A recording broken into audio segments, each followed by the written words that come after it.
আমার জন্য উপযুক্ত হবে না। ওই কবরে রেখে আসবে, 24 ঘন্টা যাবে না। মাথার চুল কত যত্ন নিলাম, এই তেল হবে না ওই তেল লাগালাম, 24 ঘন্টা যাবে না, মাথার চুলগুলো খসে খসে পড়বে। 3 দিন যাবে না, চামড়াগুলো গলে গলে পোকার পেটের খাবার হয়ে যাবে।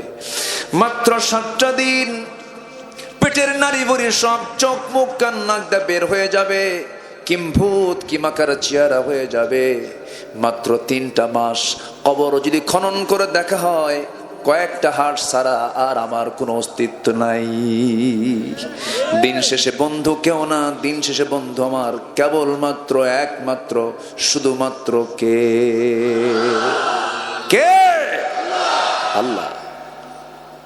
কত রাজা, কত মহারাজা, কত পাওয়ার, সব তো একদিন চলে গেছে, যায় নাই? চলে গেছে না? চলে গেছে। ফেরাউন নাই, নমরুদ নাই, হামান নাই, এমনকি আল্লাহর নবীরাও দুনিয়া থেকে বিদায় নিয়েছেন। আমিও বিদায় নেব, এতে কোনো সন্দেহ আছে? আসতে বলবেন সন্দেহ আছে? এই জন্য বন্ধু যদি পাততেই হয়, বন্ধু যদি বানাতেই হয়, আমার বন্ধু বানানো উচিত। আমি যদি বিচক্ষণ হই, 1 নম্বর বন্ধু কে হওয়া দরকার? আসতে বলবেন না, কে হওয়া দরকার? আল্লাহ। আমার ভাইয়েরা, জীবনতে একটাই সাজায় নেব, গোছায় নেব। সবচাইতে বড় সম্পদ হলো ঈমান। আমার ঈমানটাকে সুন্দর করে গোছায় নেব, কোনো কারো হক নষ্ট করব না, নিজের জীবনকে ধ্বংসের দিকে ঠেলে দেব না, মিথ্যা কথা বলবো না, পাপাচার করব না।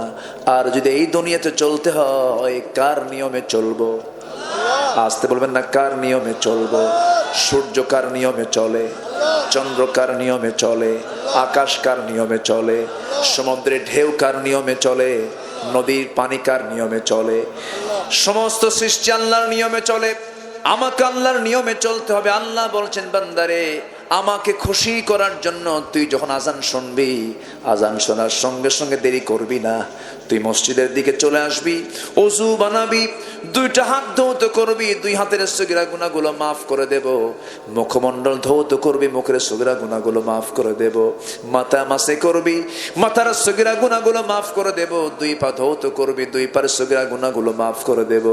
বান্দা, তুই মসজিদে আসবি, সেজদা দিবি, আমি তোর সমস্ত গুনাহগুলো মাফ করে দেব। আজকে বুকটা ফেটে যায়, মাত্র 5% মুসলমান বাংলাদেশে নামাজ পড়ে। নামাজ পড়ে না। 5 ওয়াক্ত নামাজ পড়বেন কারা কারা? একটু হাত তুলে দেখেন তো দেখি। 5 ওয়াক্ত নামাজ কারা কারা পড়বেন? জোরে বলি, ইয়া আল্লাহ, ইয়া রহমান, ইয়া রহিম। আমাদেরকে 5 ওয়াক্ত সালাত আদায় করার তৌফিক তুমি আল্লাহ দিয়া দাও। জোরে বলি আমিন, আরো জোরে আমিন। এত গুরুত্বপূর্ণ এই সূরাটা। এই সূরার মধ্যে 10টা শিক্ষা আছে, এবং আমি যেখান থেকে তেলাওয়াত করেছি, আল্লাহ তাআলা বলছেন, দুনিয়ার কোনো দফতর নয়, শুধু 2টা গুণ তুমি অর্জন করবে, আমি তোমাকে আমার দফতর থেকে, আমার অফিস থেকে আমি তোমাকে সত্যবাদীর সার্টিফিকেট দিয়ে জান্নাত বুঝে দেব। জোরে বলে সুবহানাল্লাহ। আসুন সে আলোচনার দিকে আস্তে আস্তে আমরা চলে যাচ্ছি। কোরআনটা কার কিতাব বলেন তো? কোরআন কি অগোছালো না গোছালো? আচ্ছা, আকাশটা সাজানো না এলোমেলো? আকাশ কি এলোমেলো? কি সাজানো আকাশ। এবং আকাশ কি এমনি না, সুন্দর করে ডেকোরেট করা, সাজানো না? দেখেন এখানে এই সামিয়ানাটা সাজানোর জন্য কত চেষ্টা করেছে আল্লাহ তাআলা। এত সুন্দর আকাশ বানিয়েছেন, অসংখ্য তারা, এক একটা তারকা সূর্য পৃথিবীর চাইতে 13 লক্ষ গুণ বড়, আর সেই সূর্যের চাইতে এক একটা তারকা 33 কোটি গুণ বড়। আকাশকে সাজিয়েছেন আমাদের চোখে জোনাকির মতো তারা, কিন্তু সেই তারাটা কত বড়। আকাশ সাজানো, জমিন সাজানো, যখন বিমানে চড়া হয়, নিচের দিকে যখন তাকানো হয়, কি সুন্দর আল্লাহর সৃষ্টির অপরূপ সৌন্দর্য। সমুদ্রের দিকে যখন তাকানো হয়, কি অপরূপ সৃষ্টি আল্লাহ তাআলা করেছেন। সব সাজানো না এলোমেলো? সে আল্লাহ তাআলা কোরআনটা দিয়েছেন এলোমেলো না সাজানো? এর মধ্যে কোনো অপ্রাসঙ্গিক কিছু আছে? অতিরিক্ত কিছু আছে? গোটা পৃথিবীর মহাসত্য যদি কিছু থাকে, মহাবিশ্বের চির বিস্ময়ে যদি কিছু থাকে, এটাই হলো কোরআন। জোরে বলে সুবহানাল্লাহ। এছাড়া পৃথিবীতে সত্য আর কোথাও কিছু নাই। সেই মহাসত্য থেকে বিপন্ন পৃথিবীর অনির্বার্য ঠিকানা আল কোরআন আল করিম থেকে আমি তেলাওয়াত করেছি কয়েকটা আয়াত। সে আয়াতের দিকে আমি সোজা চলে যাচ্ছি। তবে হ্যাঁ, এই সূরার একটা প্রেক্ষাপট আছে। সব সূরা নাজিলের একটা প্রেক্ষাপট আছে না নাই? এই সূরাটা নাজিল হয়েছে আমার নবী একদিন সাহাবে কেরামকে নিয়ে আলোচনা করছিলেন। হঠাৎ করে দুজন সাহাবী, কয়জন? এই দুজন সাহাবীর নাম সবাই জানবেন, সবাই জানেনও। এই পৃথিবীতে জান্নাতের সংবাদ পেয়েছেন পৃথিবীতে বসেই। কয়জন সাহাবী? 10 জন। এর মধ্যে প্রথম সিরিয়ালে 1 নাম্বার এবং 2 নাম্বার কে? আবু বকর আর ওমর। এই দুইজন আমার নবীর সামনে বসা। আমার নবীজি বয়ান করছিলেন, আলোচনার মাঝে হঠাৎ করে সাইয়েদনা আবু বকর এবং ওমর এই দুইজন কথা বলতে বলতে, কনভারসেশন হতে হতে, মোকালামা হতে হতে, কথাবার্তার মাঝে দুইজনের কথাটা আমার নবীর আওয়াজের চাইতে বড় হয়ে গেছে। আমার নবীর যে কথার যে সব আওয়াজ, তার আওয়াজের চাইতে তাদের কথার আওয়াজটা বুলান্দ হয়েছে। আমার নবীর কথা শোনা যাচ্ছিল না। নবীজির এটা মনোকষ্টের কারণ হয়ে গেল। নবীজি একটু মনোকষ্ট পাচ্ছিলেন, হারে আমার কথার চাইতে তাদের কথাগুলো কেমন করে বড় হয়। আমার নবীর মনে কষ্ট হবে, আল্লাহকে সহ্য করবেন নাকি? আল্লাহ সহ্য করবেন? আমার আল্লাহ তাআলার সঙ্গে সঙ্গে আয়াত নাযিল করলেন, লা তারফাউ আসওয়াতাকুম ফাওকা সাওতিন নবী ওয়ালা তাজহারু লাহু বিল কওলি কাজহরি বা'দিকুম লিবা'দিন আন তাহবাতা আ'মালুকুম ওয়া আনতুম লা তাশউরুন। জোরে বলুন আল্লাহু আকবার। ঈমানদারেরা, তোমরা তোমাদের আওয়াজের চাইতে, নবীর আওয়াজের চাইতে তোমাদের আওয়াজকে তোমরা বেশি বড় করো না। নবীর কথার চাইতে তোমাদের কথার আওয়াজ যদি বড় হয়ে যায়, জেনে রেখে দিও তোমাদের যে ঈমান, তোমাদের যে নামাজ, তোমাদের যে কালাম, তোমাদের যে দান সদকা, তোমাদের যে জিহাদ, এত ত্যাগ স্বীকার করলে বেয়াদবির কারণে সমস্ত আমলগুলো আল্লাহ রাব্বুল আলামিন কাট করে ফেলবেন, নিষ্ফল করে ফেলবেন। তাহলে চিন্তা করে দেখুন ইসলামে আদবটা কত গুরুত্বপূর্ণ বিষয়। নবীজির একটা হাদিসে যথেষ্ট, রাসূল নিজে বলেছেন, যে ব্যক্তি ছোটদেরকে স্নেহ করবে না, বড়দেরকে সম্মান জানাবে না, যে ব্যক্তি ছোটদেরকে আদর করবে না, স্নেহ করবে না, মায়ের পরশ যোগাবে না, বড়দেরকে শ্রদ্ধার চোখে দেখবে না, রাসূল বলেন ফালাইসা মিন্না, সে আমার কেউ না, সে আমার উম্মতি না। অর্থাৎ যার আদব নাই সে আমার নবীর কেউ না। আল্লাহু আকবার বলেন। একটা আদর্শ সমাজের বৈশিষ্ট্য হলো ছোটদের প্রতি স্নেহ থাকবে, বড়দের প্রতি সম্মান থাকবে। সেই সম্মান, শ্রদ্ধা, স্নেহ, দয়া, মায়া, প্রযুক্তির উন্নতি হলেও সমাজ থেকে এই সব কিছু দয়া, মায়া, মোহাব্বত, ভালোবাসা বেড়েছে না কমেছে? হ্যাঁ, বাড়ছে না কমছে? কমছে। আগে আমার দাদা দাদির যুগে শিক্ষার হার বেশি ছিল না, কিন্তু তাদের মধ্যে শ্রদ্ধা স্নেহটা ছিল। আজকে শিক্ষার হার বেড়েছে কিন্তু বেদবের পরিমাণ কমছে না বাড়ছে? বাড়ছে। যার বাপ মারা গেল সে তো এতিম না, প্রকৃত এতিম তো সেই যে আদবের শিক্ষা থেকে নিজেকে বঞ্চিত রাখলো। যার আদব নাই তার তো কিচ্ছু নাই, তার কিছুই নাই। সূরাটা হলো আদবের সূরা, সামাজিক সূরা। আমি এই কিতাবের এই সূরা থেকে আমি একটু লম্বা কথা আজকে বলতে চাচ্ছি। সময় দিতে রাজি আছি তো ইনশাআল্লাহ? বাচ্চারা আপনি আসেন নাই তখন? এত সুন্দর করে তারা তেলাওয়াত করলো, ইংলিশ লেকচার দিল, বাংলায় বক্তৃতা দিয়েছে। অনেক সুন্দর লাগছে না আপনাদের? লেখাগুলো কত সুন্দর তারা প্রেজেন্ট করেছে। সম্মানিত ভাইয়েরা, কোরআন শিখলে পরে অন্তত সে বেয়াদব হয় না। আপনি কি কোথাও দেখেছেন মাদ্রাসার কোনো ছাত্র শিক্ষককে মারে? এরকম দেখছেন কি কোথাও? কিন্তু একটু ভার্সিটির দিকে জানতো, হ্যাঁ, একটু ভার্সিটির দিকে জানতো। মাদ্রাসায় কোন ছাত্র শিক্ষককে মেরেছে এমন রেকর্ড কিন্তু নাই বললেই চলে। কিন্তু ভার্সিটিতে যান, ছাত্র শিক্ষককে পিটায় না শিক্ষক ছাত্রকে পিটায়? ছাত্র শিক্ষককে পিটাকে, স্যার সোজা হন, কি হন, সোজা হন। আমি ঢাবির ছাত্র ছিলাম, আমি পড়াশোনা করেছি, ঢাকা ইউনিভার্সিটিতে পড়ছি, টুকটাক বাঙ্গচূড়া পড়ছি। সম্মানিত ভাইয়েরা, প্রকৃত শিক্ষা, প্রাণযুক্ত শিক্ষা, ওহির শিক্ষা, যেরকম সূর্যের আলো ছাড়া আমার উপায় নাই, অক্সিজেন ছাড়া আমার বাঁচার উপায় নাই। যেমন বাঁচার জন্য অক্সিজেন প্রয়োজন, আমার বাঁচার জন্য যেমন সূর্যের তাপ প্রয়োজন, আমার জীবনকে সুন্দরভাবে ঢেলে সাজানোর জন্য, দুনিয়াতে এবং আখিরাতে নাজাতের জন্য কোরআন তেমনই প্রয়োজন, তেমনই প্রয়োজন। কিন্তু বুকটা ফেটে যায় যদি বলি এই দেশে 18 কোটি মুসলমান, কোরআনকে সহি করে পড়তে পারা মুসলমান বেশি না কম? কেন কম? এটা কি ব্যর্থতা নয়? আসতে ব্যর্থতা নয়, শুধু ব্যর্থতা না, চরম ব্যর্থতা। যা না জানলে নামাজ হচ্ছে না, যে শেখা না শিখলে নামাজ হচ্ছে না, কত বড় ব্যর্থতা। আমি মালয়েশিয়া গিয়েছিলাম এই সেপ্টেম্বরে, গত সেপ্টেম্বরে।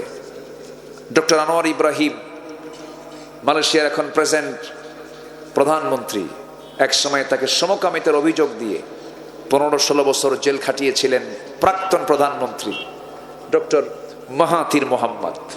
ওনার আমলে দেখেন কে কখন কোথায় যায়। সেই মাহাথিরকে হারিয়ে আবার সেই আনোয়ার ইব্রাহিম এখন সে দেশের এখন প্রধানমন্ত্রী। আনোয়ার ইব্রাহিম উনি জুমার খুতবা দিচ্ছেন, একজন দেশের প্রধানমন্ত্রী কিন্তু জুমার খুতবা দিচ্ছেন, নামাজ পড়াচ্ছেন। আলহামদুলিল্লাহ বলেন। আমি দেখলাম মালয়েশিয়াতে 60% মুসলমান, 60% মুসলমানই তারা, প্রত্যেক মুসলমান নামাজ পড়ানোর যোগ্যতা রাখে। এর কারণ কি জানেন? এর কারণ হলো তাদের সিলেবাসে ক্লাস 8 লেভেলে, 8ম শ্রেণীতে ওঠা মাত্রই প্রত্যেক শিক্ষার্থীর 4 থেকে 5 পারা কোরআন মুখস্থ হয়ে যায়। সবার জন্য এটা অটোমেটিক হয়ে যায়। সেই সিস্টেম কি আমাদের আছে বলেন তো? তাহলে বলেন, কোরআন কি আমাদের একার জন্য না সবার জন্য? শেখার দরকার আছে না নাই? আছে। আজকে 54 বছর, আজকে 53-54 বছর হয়ে গেল, কিন্তু আমরা তো পারলাম না, কই চেঞ্জ হতে পারলাম না। নামাজই তো সহি করতে পারছি না, আমরা কোরআনটাকে বুঝতে পারছি না। তা না করে অবশ্যই এটা চেঞ্জ করা হয়েছে, ধন্যবাদ জানাচ্ছি। ট্রান্সজেন্ডারকে কেন ঢুকানো হয় এগুলো? আসতে বলবেন না, জোরে বলেন ঠিক কিনা? আমার দেশে ইসলামের পক্ষের যেমন কিছু লোক আছে, ইসলামকে নির্মূল করার জন্য কিছু নাস্তিক চক্র আছে না নাই? আছে। সে আমার ভাই হোক আর সে আমার বাপ হোক, আমার আল্লাহকে, আমার রসুলকে নিয়ে কোনো কথা বললে, আমার আল্লাহর কালামের বিপরীতে চলে যায় এমন কোন কথা বললে, এমন কোন আচরণ করলে, বাপ হলেও ছাড়বো না, ঠিক কিনা? কারণ দিন শেষে আমার কেউ আপন না। একটু চোখ বন্ধ করবেন, দিন শেষে আমার কেউ কি বন্ধু? আমার বন্ধুকে আসতে বলবেন না, কে? ধরুন আব্দুল্লাহ আমিন এখন এখানে আর নাই, হতে পারে দমপুরে যেতে পারে না, আমার মেয়র ভাই নাই, চলে গেলেন উনি। আপনি কি করতে পারবেন বলেন? কি করবেন আপনি বলেন? কিচ্ছু করার নাই। শুধু আপনি দেখবেন, হয়তো চোখের পানি ফেলবেন, হারে কথা বলতে বলতে মারা গেল। হয়তো বড় জোর এখান থেকে একটা ফোন যাবে, স্বাস্থ্য কমপ্লেক্সকে ফোন দেবে, একটা অ্যাম্বুলেন্স চলে আসবে, অ্যাম্বুলেন্সে করে লাশটা তুলে দিয়ে বলবে যাও নিয়ে যাও তার বাড়ি পর্যন্ত। আমার এমন দাম, মরে গেলাম, কষ্ট করে যে বাড়ি বানিয়েছিলাম সে বাড়ির মধ্যে ঢোকার কোনো আর কায়দা নাই,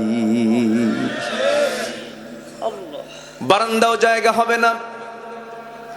আমাকে করবে কি, আমার বাড়ির উঠানের একটা কোনায় নিয়া যতটুকুন সেলাইওয়ালা একটু সুন্দর জামা কাপড় চোপড় গুলো ছিল, খোলার তো কোনো কায়দা নেই, কেচি দিয়ে কেটে ফেলবে।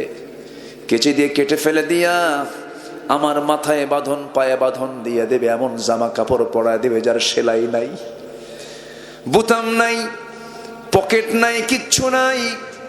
নাম ছিল মেয়র, নাম ছিল মাওলানা, নাম ছিল সংসদ সদস্য, নাম ছিল প্রেসিডেন্ট, নাম ছিল মন্ত্রী, সব নাম বন্ধ হয়ে যাবে। এমনকি সন্তান পর্যন্ত বলবে লাশটাকে দাফন দিয়ে দাও, আমার নাম হয়ে যাবে লাশ, আমার নামটা আর কেউ বলবে না রে। টেনে হেঁচড়ে জানাজার প্রান্তরে নিয়ে যাবি, জানাজা শেষ হয়ে যাবি, কবরের দিকে নিয়ে চলে যাবে, কবরে শোয়া দেবে, বাঁশ চাপা দেবে, মাটি চাপা দেবে। সকালে মরবো দুপুর বেলা, দুপুরে মরবো সন্ধ্যা বেলা, সন্ধ্যায় মরবো, রাত 12টার মধ্যে তাড়াতাড়ি বিদায় দিয়ে দেবে। কিন্তু লাশটা বিদায় দিতে দেরি করলে যে সন্তান আমাকে এত ভালোবাসে, সন্তানটা পর্যন্ত বলবে দেরি করো না, লাশটা পচে যাবে, ফুলে যাবে, গলে যাবে, তাড়াতাড়ি দাফন করো, এই পৃথিবী আমার জন্য উপযুক্ত হবে না। ওই কবরে রেখে আসবে, 24 ঘন্টা যাবে না। মাথার চুল কত যত্ন নিলাম, এই তেল হবে না ওই তেল লাগালাম, 24 ঘন্টা যাবে না, মাথার চুলগুলো খসে খসে পড়বে। 3 দিন যাবে না, চামড়াগুলো গলে গলে পোকার পেটের খাবার হয়ে যাবে। মাত্র 7টা দিন পেটের নারী বুড়ি সব চোখ মুখ কান নাক দিয়ে বের হয়ে যাবে, কিম্ভূত কিমাকার চেহারা হয়ে যাবে। মাত্র 3টা মাস কবর যদি খনন করে দেখা হয়, কয়েকটা হাড় ছাড়া আর আমার কোনো অস্তিত্ব নাই। দিন শেষে বন্ধু কেউ না, দিন শেষে বন্ধু আমার কেবলমাত্র একমাত্র শুধুমাত্র কে? কে? আল্লাহ। কত রাজা, কত মহারাজা, কত পাওয়ার, সব তো একদিন চলে গেছে, যায় নাই? চলে গেছে না? চলে গেছে। ফেরাউন নাই, নমরুদ নাই, হামান নাই, এমনকি আল্লাহর নবীরাও দুনিয়া থেকে বিদায় নিয়েছেন, আমিও বিদায় নেব। এতে কোনো সন্দেহ আছে? আসতে বলবেন সন্দেহ আছে? এই জন্য বন্ধু যদি পাততেই হয়, বন্ধু যদি বানাতেই হয়, আমার বন্ধু বানানো উচিত। আমি যদি বিচক্ষণ হই, 1 নম্বর বন্ধু কে হওয়া দরকার? আসতে বলবেন না, কে হওয়া দরকার? আল্লাহ। আল্লাহর কাছেই তো চলে যাব আমরা। সেই আল্লাহর সঙ্গে বন্ধুত্ব তৈরি করতে হলে যে কিতাবের সঙ্গে সম্পর্ক রাখতে হবে বেশি, সেই কিতাবের নাম কি? কোরআন। কোরআন হচ্ছে চিঠি। কোরআনটা কি? চিঠি। আল্লাহ তাআলা আমাকে দিয়েছেন, বুঝে শুনে দেখব, উত্তর রেডি করব, কবরে যাব, আল্লাহর কাছে জবাব দেব, জান্নাত বুঝে নেব। যেরকম সুবহানাল্লাহ, যেরকম সুবহানাল্লাহ। এটা হচ্ছে জান্নাতে যাওয়ার সিলেবাস। জান্নাতে যাওয়ার সিলেবাস, না জানার কোনো বিকল্প নাই, জানতে হবে। এটা আলেমদের জন্য শুধু নয়, সবার জন্য এটা। এই সিলেবাস কি শুধু আলেমদের জন্য না সবার জন্য? জান্নাত কি শুধু আলেমরা পাবে না সবাই পাবে? সবাই পেতে হবে। আমরা সবাই পেতে চাই, জোরে বলি ইনশাআল্লাহ। না পড়ে, না লিখে, না জেনে কি পাশ করা যায়? তবে জান্নাত পেতে হলে না জেনে, না বুঝে, না আমল করে কি জান্নাত পাওয়া যাবে? সস্তা হিসাব। আমল করব আমরা, জোরে বলি ইনশাআল্লাহ। সম্মানিত ভাইয়েরা, তাহলে আমরা শিষ্টাচার বহির্ভূত কোনো আচরণ করব না। আমরা দেখেন, আব্বা আম্মার ক্ষেত্রে সদাচার দরকার আছে না নাই বলেন তো? আজকে শিক্ষার হার বেড়েছে, কিন্তু বাপ মার সেবার হার বাড়ছে না কমছে? বলেন বলেন বলেন। তাহলে অবশ্যই এর মধ্যে কিছু ত্রুটি আছে না নাই? যে শিক্ষা, এর মধ্যে কিছু ত্রুটি আছে না নাই? কে বলেছে গুলশান, ধানমন্ডি, ডিওএইচএস, বাড়িধারার মানুষগুলো কে বলেছে তারা শান্তিতে আছে? কে বলেছে? হয়তো ভাবি তারা সেখানে খুব সুখে আছে। না, আমি ঢাকার একটা মসজিদের জুমার খুতবা মাঝে মাঝে দেই। অনেক সচিব পর্যায়ের, অনেক বিশেষ শ্রেণীর পর্যায়ের কিছু মুসল্লি এসে নামাজ পড়েন, বয়স্ক লোক এসে নামাজ পড়েন, চোখের পানি ফেলে ফেলে কান্দেন, হুজুর সন্তানটা আমার আমেরিকায় থাকে, ইউরোপে থাকে, আমরা বুড়া হয়ে গেছে, খেদমত করার কেউ নাই, সব ব্যস্ত। যে সন্তান বাবার বুড়াকালে বাবার খেদমত না করে ব্যস্ততা দেখায়, ওটা সুপুত্র নয়, ওটা কুপুত্র। কথা ক্লিয়ার? আমেরিকায় বুড়া মানুষের দাম নাই, সেখানে বৃদ্ধাশ্রম গড়ে তুলেছে তারা। ইউরোপে বুড়া মানুষের দাম নাই, কিন্তু ইসলাম এমন একটা দিনের নাম, সবচাইতে বেশি দাম দিয়েছে বুড়া মানুষকে। বুড়া মানুষের সবচেয়ে দাম ইসলামে বেশি। কিন্তু আজকে কোন শিক্ষা পেলাম?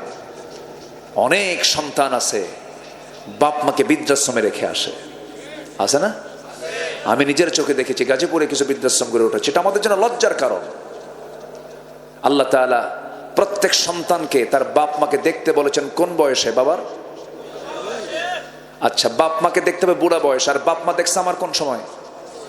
শিশু বয়স। আমি যখন বুড়া ছিলাম, কয় না বাচ্চাদের কি কয় আদর করে, কি বলে? বুড়া কয় না, এই বুড়ি বলে না? আমি যখন বুড়া ছিলাম তখন আমার বাপ মা ছিলেন ইয়াং, আমি বুড়ি, আমি শিশু, আমি বুড়া, আমি শিশু। আমাকে দেখেছেন, আমাকে কি দেখতে কোনো ফাঁকি দিয়েছেন? আমার মা ফাঁকি দিলে আমি বাঁচি, আমার মা যদি ফাঁকি দিতেন আমি বাঁচতাম। কিন্তু আমরা কি করি? আসতে কয় ফাঁকি দেই না?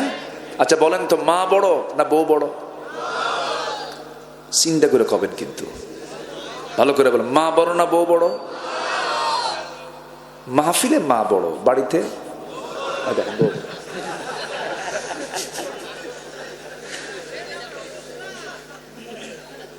কি কথা, কি বলবো, কথা বলবো? তাহলে মাহফিলে মা বড় আর বাড়িতে বউ বড়, এটাই তো। কোন লোকটা বউকে ভয় পায় না বলেন? বউকে ভয় পায় না এমন লোক খুব কম আছে। ও দেখেন একজন তুলছে আমি ভয় পাই না, ও মনে হয় বিয়েই করে নাই।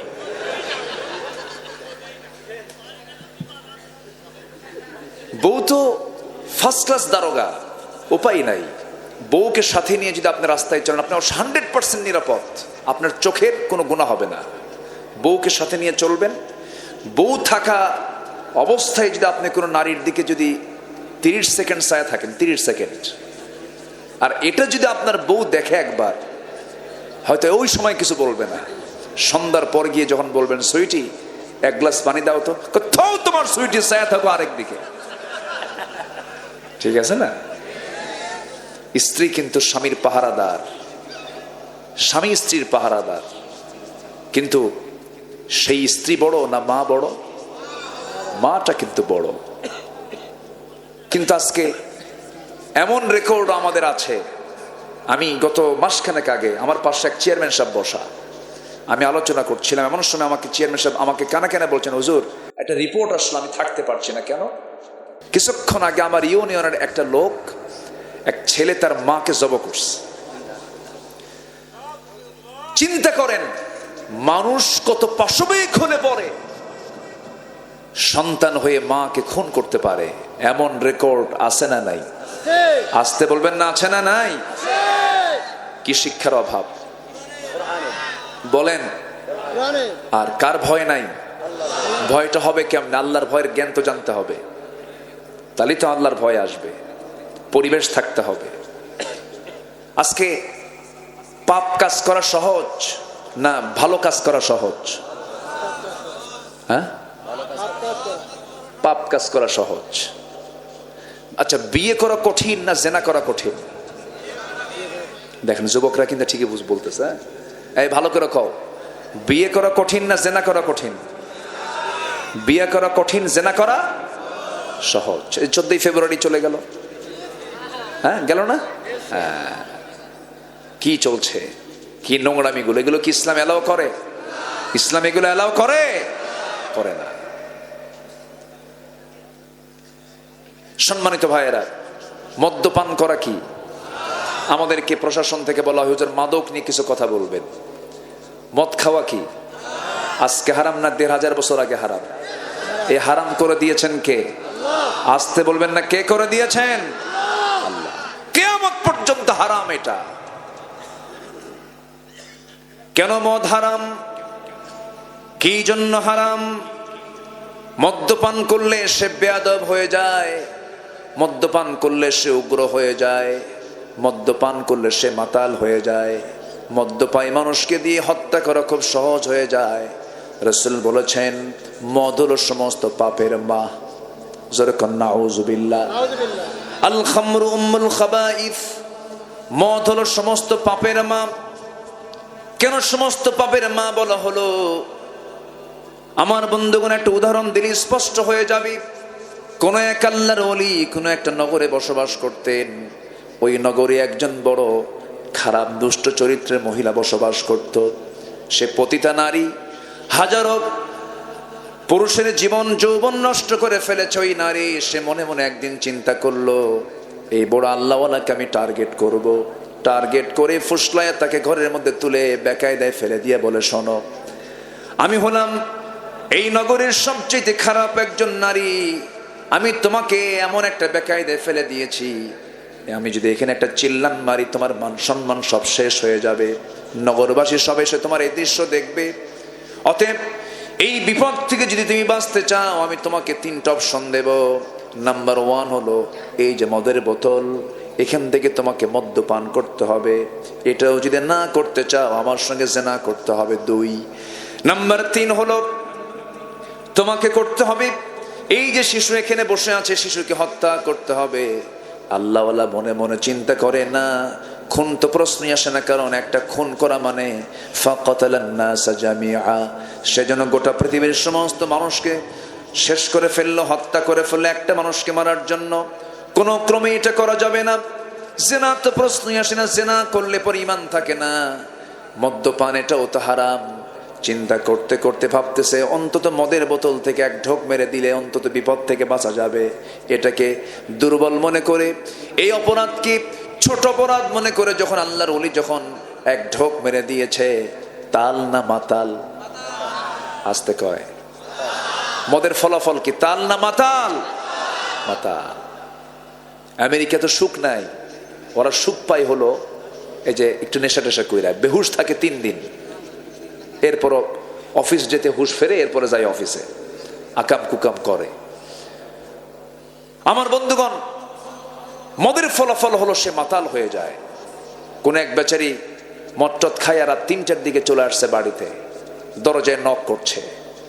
দরজায় নক করা মাত্রই বউ তো টের পাইছে যে রাত 3টায় আসা মানে আমার স্বামী কি খাইছে বোঝাতে যাচ্ছি।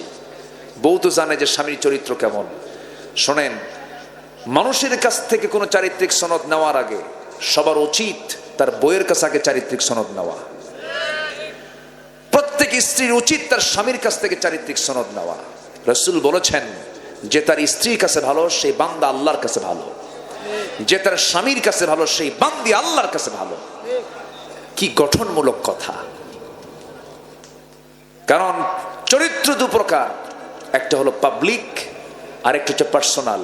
আমার নবীজির public character and personal character দুটাই ছিল উন্নত। যেরকম আল্লাহু আকবার।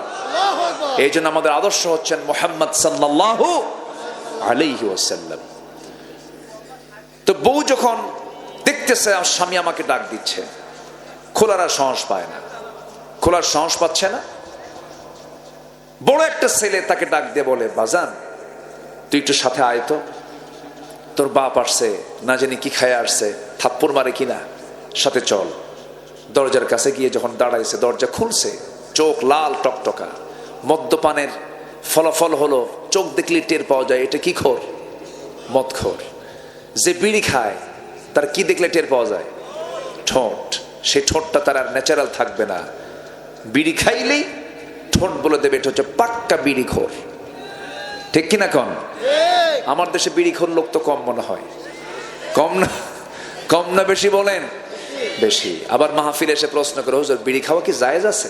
মানে উনি জায়েজের চেষ্টায় আছেন। আছে না? নাই আছে। এগুলো করা যাবে না। সকল নেশা থেকে আমরা নিজেকে গুটিয়ে রাখবো। জোরে বলি ইনশাআল্লাহ। এখন ওই বেচারি যখন ডাকছে, লাল টকটকা বউ এখন মনে মনে চিন্তা করে, ই বাপরে বাপ, কি চেহারা তার, ভয়ঙ্কর। বউর দিকে এরকম লাল টকটকে চোখ নিয়ে তাকায় বলতেছে, আম্মা আসসালামু আলাইকুম। মাথা তো ঠিক নাই। মানে পাশে ছেলে, বউ কয়, তোমার কি একটু লজ্জা নাই, একটু শরম নাই, একটু কি হুঁশ নাই? যুবক ছেলে পাশে দাঁড়ায় আছে, তুমি আমার মা বলে ডাকো। ছেলের দিকে তাকায় বলে, দুলাভাই আসসালামু আলাইকুম। বলবি তো, হেড অফিস তো ঠিক নাই। যে নেশার কারণে নিজের মেয়ে, কাজের মেয়ে আর নিজের বউ চেনা যায় না, সেটা কখনো হালাল হতে পারে না। মদ্যপান করলে তার ঈমান থাকে না। এটা কি আমার কথা না আল্লাহর কথা? কে বলেছেন? আল্লাহ বলেছেন। আমার বন্ধুগণ, ওই আল্লাহর ওলি মনে আছে নাকি আপনাদের? ওই আল্লাহর ওলি শেষ পর্যন্ত ভাবলেন যে আমার এই ছোট একটা ভুল করলে মনে হয় আমি বেঁচে যাচ্ছি, কিন্তু মদ যে সমস্ত পাপের মা, ওই মদের বোতল মুখের মধ্যে নিয়ে যখন এক ঢোক মেরে দিয়েছে, সেন্সলেস হয়ে গেছে। যখন কেউ মাতাল হয় তখন তার জন্য জেনা করা কঠিন না সহজ হয়? জেনাও সহজ, জেনাও হয়ে গেল, খুনও হয়ে গেল। এর মানে হলো মদ আছে যেখানে, জেনা আছে সেখানে, জেনা আছে যেখানে, খুন আছে সেখানে, একটার সঙ্গে আরেকটার সম্পর্ক আছে, কানেক্টিং আছে। এই জন্য আল্লাহ তাআলা যেগুলো হারাম করেছেন, হারাম কাজের সংখ্যা কিন্তু বেশি নয়, হালাল খাবারও কিন্তু বেশি, হারাম খাবার কিন্তু বেশি নয়। আল্লাহ তাআলা হালাল খাবারের পরিমাণটা বেশি দিয়েছেন, হারাম দিয়েছেন বেছে বেছে কিছু। যেরকম হুররিমাত আলাইকুমুল মাইতাতা ওয়াদ-দামা ওয়া লাহমাল খিনজির। আল্লাহ তাআলা যেগুলো হারাম করেছেন, হারাম খাবার তো বেশি নয়, কিন্তু বান্দা হারামের দিকে দৌড়ায় বেশি। যেটাই হারাম তার মধ্যে ক্ষতি না লাভ? বলেন, যেটা হারাম তা বান্দার জন্য লাভ না লস? লাভ না লস? শুধু ক্ষতি না মহা ক্ষতি? মহা ক্ষতি। কোন হারাম কাজে আমরা জড়াবো না। জোরে বলি ইনশাআল্লাহ, আর জোরে বলি ইনশাআল্লাহ। হারাম ধরলাম, হালালও ধরলাম, দুটোই মেনে নিয়ে আমি জীবন চালালাম, আমার কি ঈমান থাকলো? ঈমানের শর্ত হচ্ছে হারামকে বর্জন করা, হালালকে গ্রহণ করা, হালালকে গ্রহণ করা, হারামকে বর্জন করা। এই লেভেল রক্ষা করে যে বান্দা চলবে সে হচ্ছে ঈমানদার। সে হচ্ছে কি বলেন? ঈমানদার। আল্লাহ তাআলা বলছেন, দুটো কাজ করো, আমি তোমাকে আমার দফতর থেকে সার্টিফিকেট দিয়ে আমি তোমাকে জান্নাত দেব। যেরকম সুবহানাল্লাহ। সূরাতুল হুজুরাত, সূরাতুল হুজুরাত। আল্লাহ রাব্বুল আলামিন বলেন, ইন্নামাল মুমিনুনা আল্লাযীনা আমানু বিল্লাহি ওয়া রাসূলিহি সুম্মা লাম ইয়ারতাবু ওয়া জাহাদু বিআমওয়ালিহিম ওয়া আনফুসিহিম ফি সাবিলিল্লাহ উলাইকা হুমুস সাদিকুন। জোরে বলুন আল্লাহু আকবার। আল্লাহ রাব্বুল আলামিন বলেন, প্রকৃত মুমিন তো তারাই যারা ঈমান আনবে আল্লাহর উপরে, ঈমান আনবে নবীর উপরে।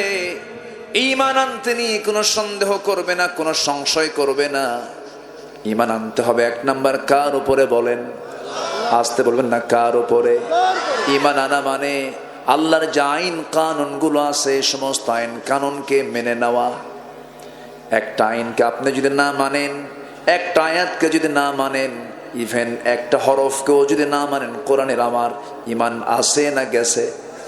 ঈমান চলে গেছে। আমার দেশে এমন লোকও আছে যারা বলে কোরআনে কারীমের এই বিধান আমি মানি না। কোন বিধান? চোর চুরি করলে হাত কেটে দাও। আল্লাহ রাব্বুল আলামিন কোরআনে এই বিধানটা দিয়েছেন, জেনাকার জেনা করলে পরে তাকে কতল করো। কার কথা? আসতে বলবেন না, কার কথা? আল্লাহর কথা।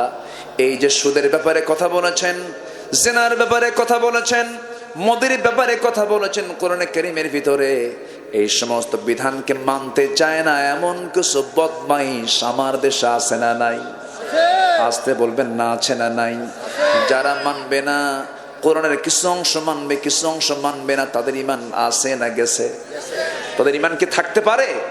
থাকতে পারে না। আমার বন্ধুগণ, ইসলামকে নিজের মতো করে মানা যাবে না, ইসলামকে মানতে গেলে কমপ্লিট মানতে হবে। আবু জেহেল প্রস্তাব দিয়েছিল, মোহাম্মদ শোনো, তোমার ধর্ম 6 মাস, আমার ধর্ম 6 মাস, দুজন মিলেমিশেই চলে, খামাখা গন্ডগোল করার কি দরকার? ঘুম থেকে তুমি উঠে আমাকে দেখো, আমি উঠে তোমাকে দেখি, দুটাই থেকে যাক। তুমি আমার লাত মানতকে তুমি বৈধতা দিয়ে দাও, আমি তোমার আল্লাহকে বৈধতা দিয়ে দেই। দেখেন কত বড় ভণ্ড। আমার নবীজি বললেন, চাচা, যে প্রস্তাবটা আপনি আমাকে দিয়েছেন কোনদিন এটা মানা সম্ভব নয়। আয়াত নাযিল হয়ে গেছে, সবাই বলেন কুল ইয়া আইয়ুহাল কাফিরুন লা আ'বুদু মা তা'বুদুন ওয়ালা আনতুম আবিদুনা মা আ'বুদ ওয়ালা আনা আবিদুম মা আবাদতুম ولا أنتم عابدون ما أعبد لكم دينكم ولي دين। রাসূল বললেন, ও আবু জাহেল, শোনো, তোমরা যারা গোলামি করো আমি তারা গোলামি করি না, আমি যারা গোলামি করি তোমরা তারা গোলামি করো না। তোমার দিন তোমার কাছে, আমার দিন আমার কাছে। যখন এই কথা ক্লিয়ার হয়ে গেল, আবু জাহেল বলল, মুহাম্মদ শোনো, মদ আমার পানির চেয়ে প্রিয়, জিনা আমার প্রিয় কাজ, সুদের কারবার আমার বড় কারবার, এই 3টা জিনিস আমি ছাড়তে পারবো না।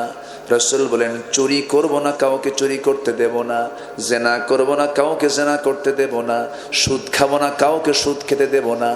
এমন জাতীয় কথা যদি আমার নবীর মতো আপনি আজকে বলতে যান, আপনার সামনে আবু জেহেলরা দাঁড়ায়া যাবে, ঠিক কিনা? সুদ তো এ এলাকায় নাই।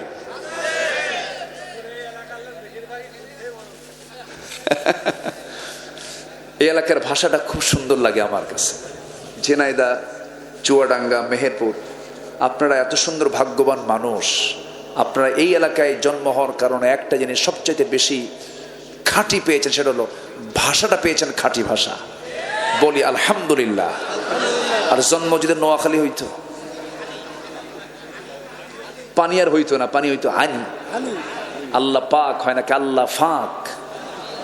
পারে না, হয় না, এটা আঞ্চলিকতা। রাজশাহীর মানুষ, ওরা তালিবুস স বলতে পারে না, সালাম দিতে নিয়ে বলে আসসালামু আলাইকুম, আগে শালাই আর পরে দুলাভাই, হয় না। রংপুরের মানুষ র পারে না, বাড়ি কোথায়? অংপুর। সিরাজগঞ্জের মানুষ দুন্ত স পারে না, বাড়ি কোথায়? হিরাজগঞ্জ। রংপুরে র গেছে, সিরাজগঞ্জের দুন্ত স গেছে, নোয়াখালী প গেছে। এরকম করে কোথাও না কোথাও কিছু হরফ নাই, আউট। কিন্তু ঝিনাইদহ, কুষ্টিয়া, মেহেরপুর, চুয়াডাঙ্গা কোনো হরফ আউট হয়নি, সব ঠিকই আছে। বলি আলহামদুলিল্লাহ। অনেক সুন্দর সহি বাংলায় আপনারা কথা বলেন। এমনকি এই এলাকার একটা শ্রমিক, রিক্সা চালক, ভ্যান চালকের ভাষাও অন্য এলাকার প্রফেসরের চাইতে ভালো, তাই না? অনেক সুন্দর ভাষায় আপনারা কথা বলেন। ভাষার মধ্যে একটা মিষ্টি ভাব আছে, এটা মা থেকে পেয়েছেন।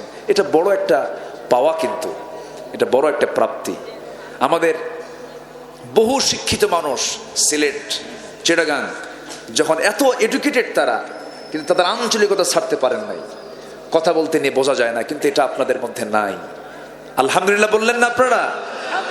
জোরে বলি আলহামদুলিল্লাহ। সম্মানিত ভাইয়েরা, তাহলে সুদ কি খাওয়া যাবে?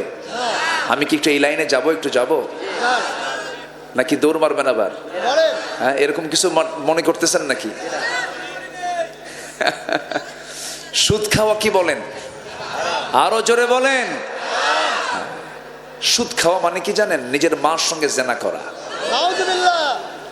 কত বড় গুনাহ, কত বড়! সুদের সর্বনিম্ন গুনাহ হলে নিজের মার সঙ্গে জেনা করা। এই পাপগুলো অনেক নামাজিও করে, নামাজ পড়ে, সুদও খায়, আছে না নাই বলেন? ওরা আবার একটা ব্যালেন্স করে যে ভালো মন্দ দুটোই তো করব, যোগ বিয়োগ তো হবে, একটা হিসাব করে কাটাকাটি করে জান্নাত তো কোনো মতে পাবোই, আল্লাহ তো রহমান। এত সুন্দর করে হিসাব কষে ওরা। ওই চোরের মতো এক চোর গেছে কুরবানির আগের জুমায় নামাজ পড়তে, কোরবানি হবে তার আগের জুমায় নামাজের বয়ানে খতিব কিসের বয়ান করে? কোরবানি।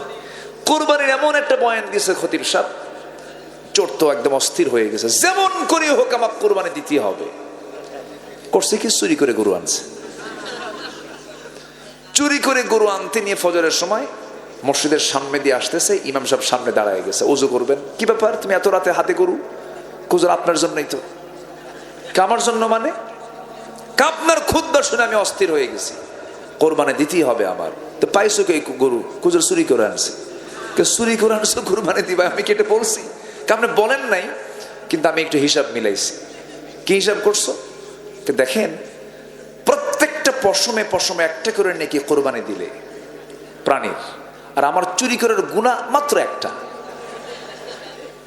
অন্তত চুরি করার গুনাহ আর কোরবানি দেওয়ার সওয়াব যদি আপনি প্লাস মাইনাসও করেন, প্লাস মাইনাস মাইনাস, সওয়াবও নাই গুনাহও নাই, মাঝখান থেকে আমার গোশত খাওয়া তো বোনাস। এরকম চিন্তাশীল গবেষক আছে না নাই? বলেন, আছে না নাই? এমন করে জান্নাত পাওয়া যাবে না। জান্নাত পেতে হলে আগে ফ্রেশ হয়ে আসতে হবে। সাইয়েদনা ওমর, কোন খলিফা বলেন? কয় নাম্বার? ওমর ফারুককে চিনেন তো সবাই? নাম শুনছেন না? অনেকদিন আগে এক মাহফিলে বলছি, ওমর ফারুককে চিনেন কে? সামনে থেকে এক ছেলে দাঁড়ায় বলে, হুজুর আমি চিনি। কে? দোতলায় ভাড়া থাকে আমাদের বাড়িতে।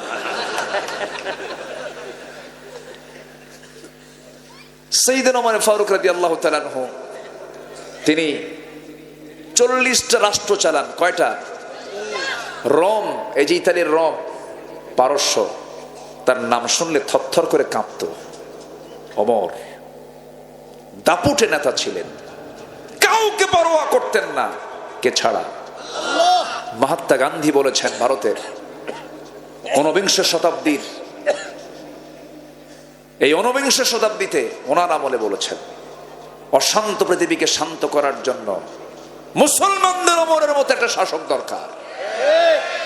ওমর কি ছিলেন? উনি রাষ্ট্রের থেকে একটা বোতল করে মধু নিয়ে এসেছেন, রাষ্ট্রের মধু, বোতলে করে মধু আনছেন। এই বোতলের মধুটা 5 ভাগে ভাগ হবে, 5 ভাগে ভাগ হবে ওনার আর ওনার প্রতিবেশী 4 জনের। মধু নিয়ে আসছেন তিনি। মধু নিয়ে এসে বউকে বললেন, বউ আমার মধুটা ভাগ করো, প্রতিবেশীর মাঝে সমান ভাগে ভাগ করে দিতে হবে। আমার বন্ধুগণ দেখেন ইমানটা কোন জিনিস, ইমানটা কি। বউয়ের হাতে মধুর বোতল দেওয়ার পরপরই বললেন, বউ আমার মধুর বোতলটা তুমি আমার হাতে দিয়ে দাও, আমি তোমাকে ভাগ করতে দেব না। এই আচরণ যদি কোনো স্বামী বউয়ের সঙ্গে করে, বউটার মন খারাপ করবেন কি করবেন না? করবে না? কেন করবে না? সাইয়েদনা ওমর ফারুক কিছুই বললেন না। ওই সময় স্ত্রীকে কিছু না বলে প্রতিবেশীর ঘরে গিয়ে বলছেন, প্রতিবেশী শোনো, এই যে মধুর বোতল তোমাকে দিয়ে গেলাম, সমান ভাগে ভাগ করবে, 5টা ভাগ করে, তুমি একটা অংশ নিবা, আমাকে একটা অংশ দিয়ে আসবে, বাকি যে অংশগুলো সময়কে সমানভাবে দিয়ে দেবে, একটু যেন কম বেশি না হয়।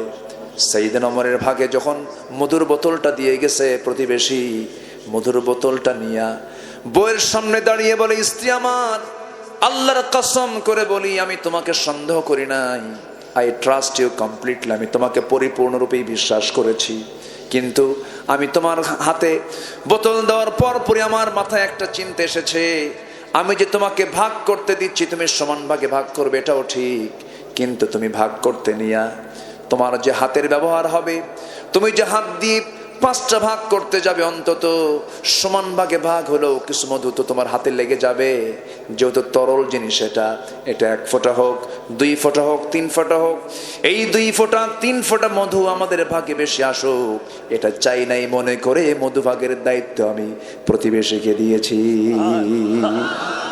জোরে কান সুবহানাল্লাহ। কি সূক্ষ্ম চিন্তা তারা করেছেন, কি চিন্তা তাদের মাথায় কাজ করেছে দেখেন। শুধু কার ভয়? আসতে বলবেন না, কার ভয়? এই সাইয়েদনা ওমর ফারুক রাদিয়াল্লাহু তাআলা আনহু নিজের পরিবারের জন্য তিনি কূপ থেকে কলসি ভরে পানি আনতেছেন মাথায় করে। সিম্পল লাইফ, ক্রিয়েট করেছেন সারা জীবন, কোনোদিন নতুন পোশাক তিনি পরেন নাই, পোশাকের কোনো আড়ম্বরতা ছিল না। সাইয়েদনা ওমর ফারুক খুব সিম্পল লাইফ, সিম্পল জীবন যাপন করতেন। সামনেও কোনো প্রোটোকল ছিল না, পিছনেও কোনো প্রোটোকল ছিল না, এগুলো তিনি পছন্দ করতেন না।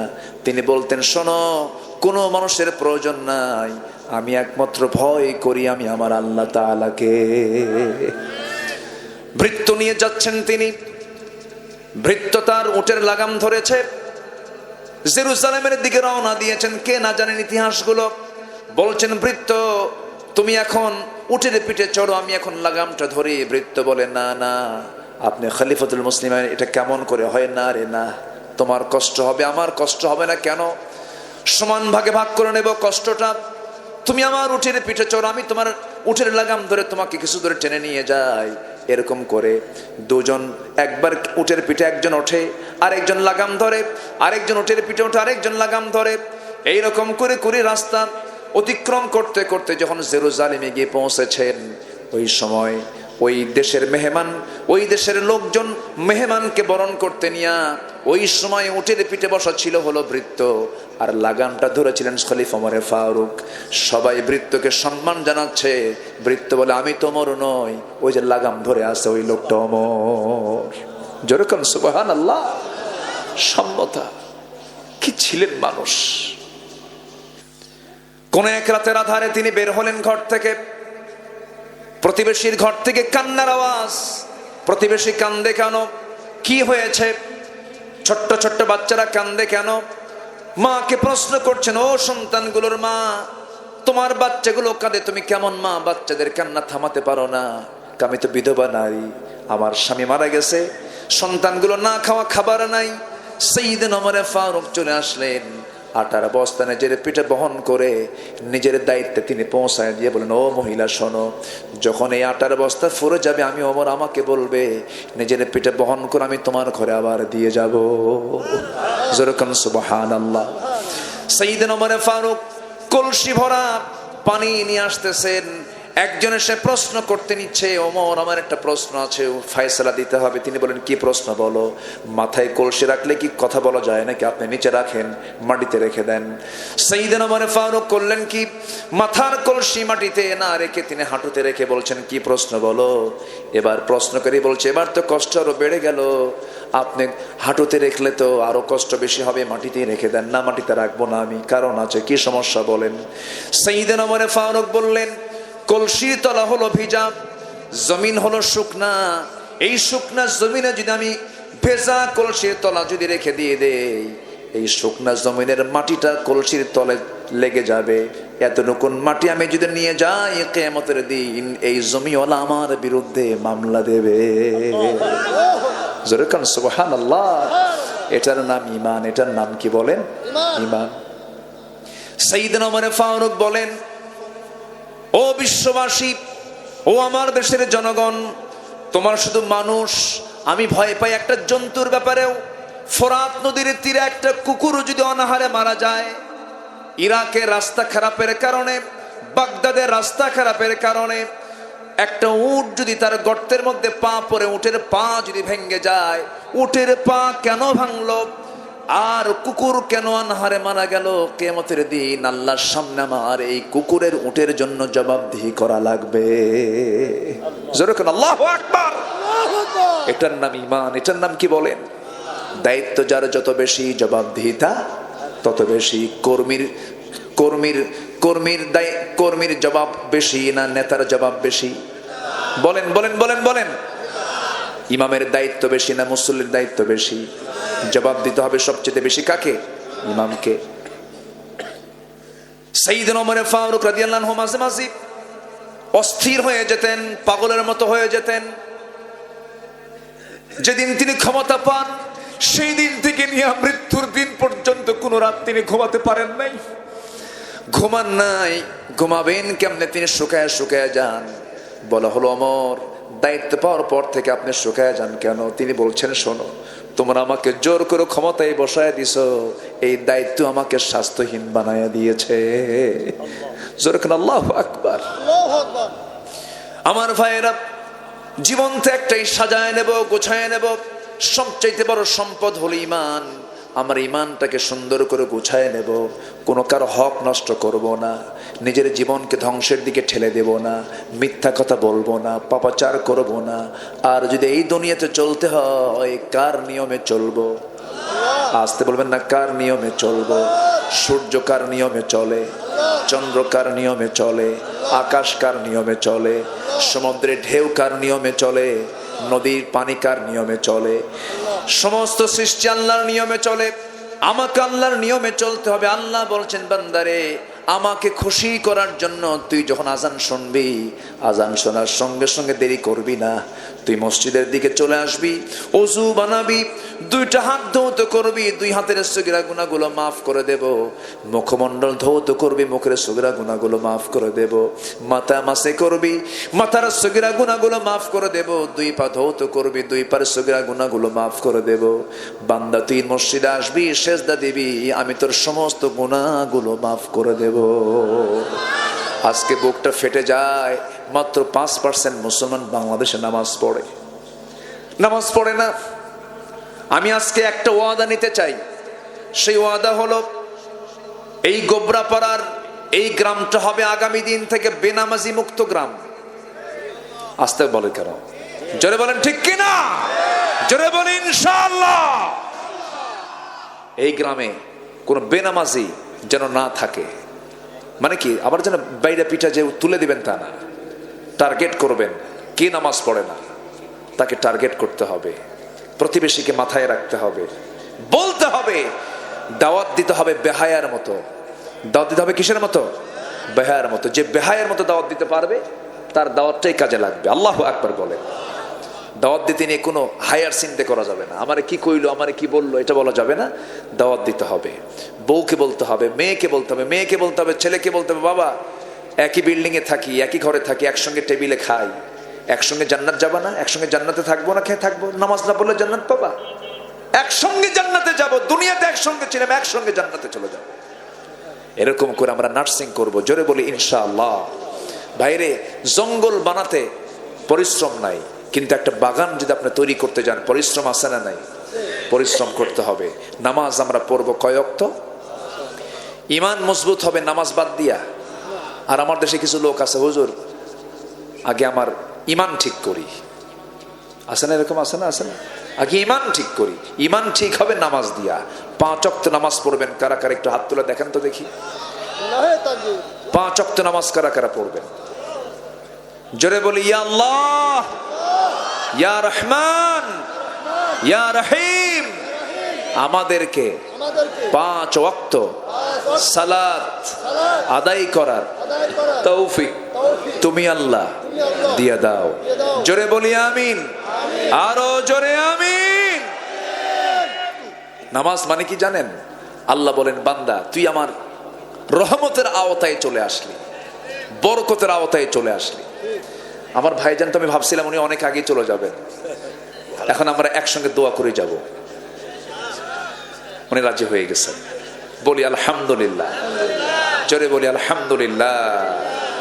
আমরা একসঙ্গে দোয়া করে আর একটু সময় চেয়ে নিচ্ছি।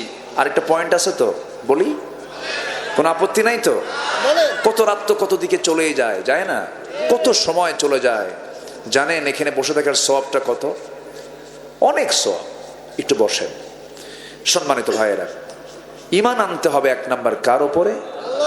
2 নাম্বার হচ্ছে রাসূলের উপরে। রাসূলকে মানার দরকার আছে না নাই? মুহাব্বত করারও দরকার আছে না নাই? আমার জীবনের চাইতে রাসূলকে মুহাব্বত করতে হবে কম না বেশি?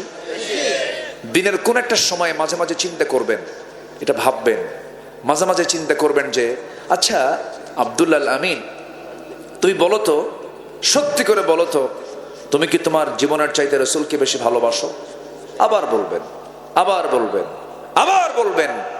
যদি আপনার মন বলে, বিবেক নিরপেক্ষ রেখে যদি বলে হ্যাঁ আমার জীবনের চাইতে আমি রাসূলকে বেশি ভালোবাসি, আপনার ঈমানটা পাকা। জোরে বলেন সুবহানাল্লাহ। ঈমানটা পাকা। এই জন্য এই পৃথিবীতে সাহাবীদের, নবীদের পরে সাহাবীদের জায়গা। আমার ক্ষুদ্র গবেষণায় আমি পেয়েছি সাহাবীদের দাম বেশি হওয়ার 1 নম্বর কারণ হলো সাহাবীরা সত্যিকার অর্থে জীবনের চাইতে রসুলকে বেশি ভালোবেসেছেন। যেরকম সুবহানাল্লাহ। এই লোকগুলো ওঠে কেন? এই যে হ্যাঁ, আমি কি দোয়া করে দেব? তাহলে যে উঠে তাকে ধরবেন, একটু বসায় দেন। আসলে আপনারা তুলতে দেরি করেছেন আমাকে, আর একটু আগে উঠলে ভালো হতো। মানে আমার সময়টা এমন সময় দিয়েছেন যে সময় ওয়াজ শেষ হয়, সেই সময় আমি ওয়াজে উঠেছি। যাই হোক, এটা পরিবেশের কারণে হয়েছে, যতটুকু হয়েছে আমরা বলি আলহামদুলিল্লাহ।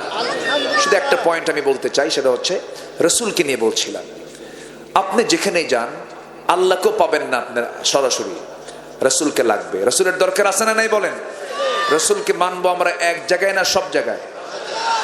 এক জায়গায় না সব জায়গায়? রসুলকে পোশাকে মানলাম, টুপিতে মানলাম, দাড়িতে মানলাম, জিকির আজকে মানলাম, মেসোয়াকে মানলাম, কিন্তু রসুলকে আমি রাষ্ট্রের জায়গায় মানলাম না, রসুলকে আমি আইনের জায়গায় মানলাম না, রসুলকে আমি ইমামের জায়গায় মানলাম না, নেতার জায়গায় মানলাম না, আমার ইমান আনা হয়নি। ঠিক কিনা? রসুলকে মানতে হবে এক জায়গায় না সব জায়গায়? সব জায়গায়। আমার নবীজি রসুলদের সাহাবীদের এত প্রিয় ছিলেন। একজন সাহাবীর কথা চট করে মনে হলো আমার, এই মুহূর্তে আমার মাথায় আসছে। রসুলকে খুব ভালোবাসতেন তিনি, তবে আবু বকরের চাইতে তো বেশি না। আমার নবীর সবচেয়ে কাছের সাহাবী কে ছিলেন? আবু বকর সিদ্দিক রাদিয়াল্লাহু তাআলা আনহু। কিন্তু ওই সাহাবীও রসুলকে খুব ভালোবাসতেন। আমার নবীজি জীবনের দুটো জায়গায় না খেয়েছিলেন, দুই জায়গায়, দুটো টাইম। একটা হচ্ছে তায়েফে, আরেকটা হলো খন্দকের যুদ্ধের পরীক্ষা খননের সময়। 3 নম্বর যুদ্ধ বদর, উহুদ, খন্দক।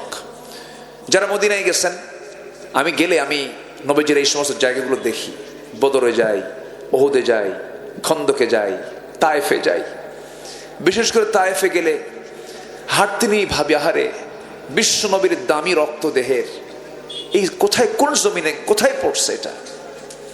সম্মানিত ভাইয়েরা, খন্দকের পরীক্ষা খনন করার সময় আমার নবীজি 4 দিন 4 রাত খেতে পাননি। যুদ্ধ বিধ্বস্ত দেশ রাশিয়া অর্থনৈতিকভাবে এখন কি লাভবান না ক্ষতিগ্রস্ত? ক্ষতিগ্রস্ত।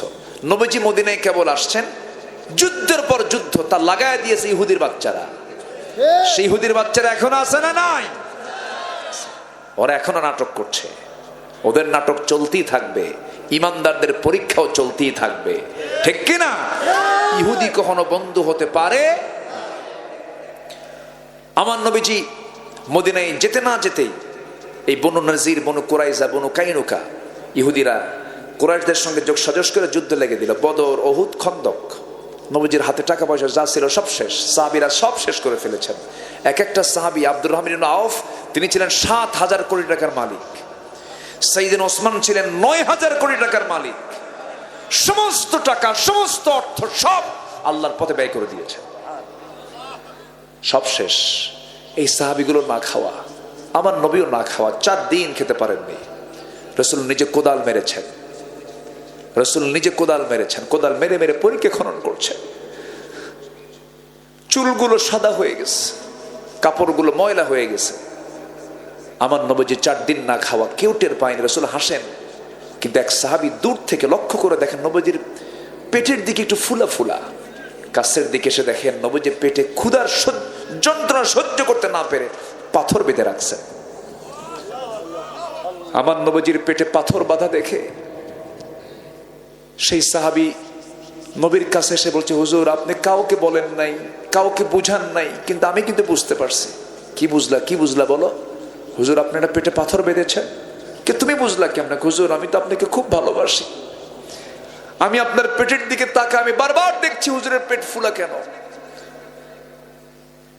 সাইয়েদনা জাবের বলছেন, হুজুর আমার বাড়িতে তেমন কিছু নাই, তবে একটা ছোট্ট ছাগল আছে, যদি আপনি আমাকে অনুমতি দেন আমি একটু বাড়িতে গিয়ে ছাগলটা রান্না করে কিছু রুটি প্রস্তুত করে আমি আপনার জন্য খাওয়াবো। রাসূল বললেন যাও। চলে গেছেন। রান্না বান্না কমপ্লিট করে এসে রাসূলের সামনে বলছেন, হুজুর চলেন, কাউকে বলা যাবে না, বললে তো আপনার খাওয়া হবে না, 2-1 সাথে করে নিয়ে চলেন। রাসূল বলেন, জাবের আমি কি একা একা খাওয়ার মানুষ? আমি কি একা একা খাই? কখনো তুমি দেখছো আমার এই 600 সাহাবীরা না খাওয়া? আমি এই সাহাবীদের থুই আমি একা খেতে যাব? অসম্ভব। সারা জীবন আমি আগে খাওয়াইছি, এরপর আমি খেয়েছি। আমি কোনোদিন একা একা খাবো না। জোরে কোন সুবহানাল্লাহ। তিনি আমার মডেল হবেন না কি আমার মডেল হবেন বলেন? তিনি আমার আদর্শ হবেন না কি আমার আদর্শ হবেন বলেন? আমার নবীজি জাবিরকে বলেন, জাবির চিন্তা করো না, ব্যবস্থা হয়ে যাবে। আমার নবীজি চট করে দাঁড়ায় গেলেন। সাহাবীরা, তোমরা কি জানো জাবির আমাকে দাওয়াত দিয়েছে, ওর বাড়িতে দাওয়াত, আর আমি বিশ্বনবী তোমাদের সবাইকে দাওয়াত দিলাম, জাবিরের বাড়িতে তোমাদের দাওয়াত। জোরে কোন সুবহানাল্লাহ। সাইয়েদনা জাবির বললেন, হুজুর আমি কেমনে কি করব? কে যাও, বান্দা যার রিজিকের দায়িত্ব তার। জোরে কোন সুবহানাল্লাহ। আচ্ছা বলেন তো, খাবার নিয়ে সংকট সৃষ্টি মানুষ ছাড়া কোনো প্রাণীর মধ্যে আছে? আসতে বলবেন না আছে? নাই। বাবুই পাখির জীবনযাত্রা আমার আপনার চাইতে অনুন্নত না উন্নত? আসতে কয় আমার চাইতে কেউ অনুন্নত না উন্নত? উন্নত। বাবুই পাখি গাড়িতে চড়ে, পায়ে হেঁটে যায়, ও কিসে কিসে চড়ে বলেন? কিসে? বিমানে চড়ে। ঠিক আছে না? বিমানে চড়ে। ওর বাসা থেকে, ওর বাসাও কি দুর্বল কোনো বাসা? ইডর সাইলা কি ইডর কি বলে, সিডর আইলা, তারপরে ফণি, তারপরে বুলবুল, হারিকেন, আমফান, কত কি ঝড় বৃষ্টি হয় আর সব শেষ আমার আপনার বাড়ি। তাল গাছও আছে, ওর বাড়িও ঠিক আছে। সুবহানাল্লাহ বলবেন না? আচ্ছা, ওই রুম থেকে, ওই বাবুই পাখির বাসা থেকে যখন তার প্রয়োজন হয় খাবারের, তখন কি সে স্থলভাগ ইউজ করে না আকাশপথ ইউজ করে? আকাশপথ। কোনো ইমিগ্রেশন আছে? কোনো টিকিট কাটা আছে? কোনো ঝামেলা আছে? কোনো যানজট আছে? কোনো বিমান ডিলে আছে? কিচ্ছু নাই। যখন প্রয়োজন হয় চট করে বের হয়ে গেল, আল্লাহর জিকির করতে করতে সন্ধ্যার মধ্যে সব কাজ সম্পন্ন করে পেটটা ভরায় নিয়া আবার সে তার বাসায় ল্যান্ড করলো। বিমান ল্যান্ড করলো, ছোট্ট মাথা, মোটর দানার মতো ব্রেন, এর মধ্যে বিমান সিস্টেমও আছে। জোরে কান সুবহানাল্লাহ। কে চালান? তার কোনো সমস্যা আছে? কোনো সংকট আছে? জলভাগে যান, তিমি মাছ নাম শুনছেন তো? তিমি মাছের হার্ডের ওজন, হার্ড, এই বুকের যে হার্ড, এই হার্ডের ওজনটা হলো 600 কেজি। কশো কেজি? আচ্ছা, একটা মেশিন, একটা গাড়ি যখন চলে, গাড়ির আওয়াজ আছে না নাই? আওয়াজ শোনা যায় না? একটা গাড়ির ওজন তো 500-600 কেজি হয়। এই যে প্রাইভেট কারগুলো, এগুলো 600 কেজি হয়, আওয়াজ থাকে। এই হার্ট, তিমি মাছের যে হার্টের ওজন 600 কেজি, প্রতি মিনিটে 7 থেকে 8 বার হৃদস্পন্দিত হয়, হৃদস্পন্দন হয়। এই হৃদস্পন্দনটা 4 মাইল দূর থেকে শোনা যায়। যার হার্টের ওজন 600 কেজি, তার খাবার কয়শো কেজি দরকার? কেউ তো সুবহানাল্লাহ বললেন না। এখন বলেন, জলভাগে কোন দিন খাবার না আন্দোলন হয়েছে? হয়েছে? পাখির মধ্যে কোনো গন্ডগোল লাগছে? মানুষের মধ্যে আসতে কয় আছে না নাই? মানুষের মধ্যেও লাগতো না যদি মানতো কার বিধান? সব প্রাণী বিধান মানে কার? আর মানুষের মধ্যে ভেজাল কম না বেশি? এই জন্য আমাদের সমস্যা। আমার নবীজি বললেন, সাহাবীরা তোমরা চিন্তা করো না, জাবির তুমি চিন্তা করো না, তুমি যাও, বান্দা যার রিজিকের দায়িত্ব, কোনো টেনশন করো না। জাবির একদিন সাইয়েদনা জাবির কে রাসূলের সাথে করে নিয়ে মদিনার দিকে আসতেছিলেন। জাবির যে উটের পিঠে চড়েছেন, সেই উটটা বয়স্ক উট, আস্তে আস্তে যাচ্ছে, সবার পিছে পিছে পড়ে যাচ্ছে। রাসূলকে তিনি বলেন, ইয়া রাসূলুল্লাহ, আপনি আমাকে দারুণ ভালোবাসেন, সবাই আগে আগে চলে যা, আমার বুড়া উট, আমি আস্তে আস্তে যাচ্ছি, আমার যাওয়াটা খুব আস্তে হয়ে যাচ্ছে, আপনি একটু আমার জন্য দোয়া করে দেন। নবীজির হাতের মধ্যে ছিল একটা লাঠি, লাঠি দিয়ে এমন জোরে ঘুতা মারলেন, উটের গায়ে উট এমন তাজা হলো, সমস্ত উটকে পিছায় ফেরে সবার আগে জাবির উট চলে গেছে মদিনায়। আমার নবীজি বলল, জাবির তুমি কি খুশি হয়েছো নাকি? খুব খুশি হয়েছি। জাবির, তোমার তো বুড়া উট বিক্রি করবা নাকি? হুজুর, যদি আপনি কিনে নেন আমি বেচে দেবো। রাসূল বললেন, এই যে নাও টাকা, উটটা আমার হাতে দিয়ে দাও। উট হাতের মধ্যে নিয়ে বললেন, ও জাবির, এই উট আমি তোমার থেকে নেব, আমি তোমাকে টাকা দিলাম, কিন্তু তুমি আমাকে দারুণ ভালোবাসো, আমি তোমাকে টাকাও দিলাম, উট আবার তোমাকে হাদিয়া দিয়ে দিলাম। রাসূল সবাইকে খুশি করতেন। জাবিরের বাবা ঋণ করে দুনিয়া থেকে বিদায় নিয়েছেন। ঋণদাতা বাড়িতে এসে সব তুল কালাম শুরু করে দিস।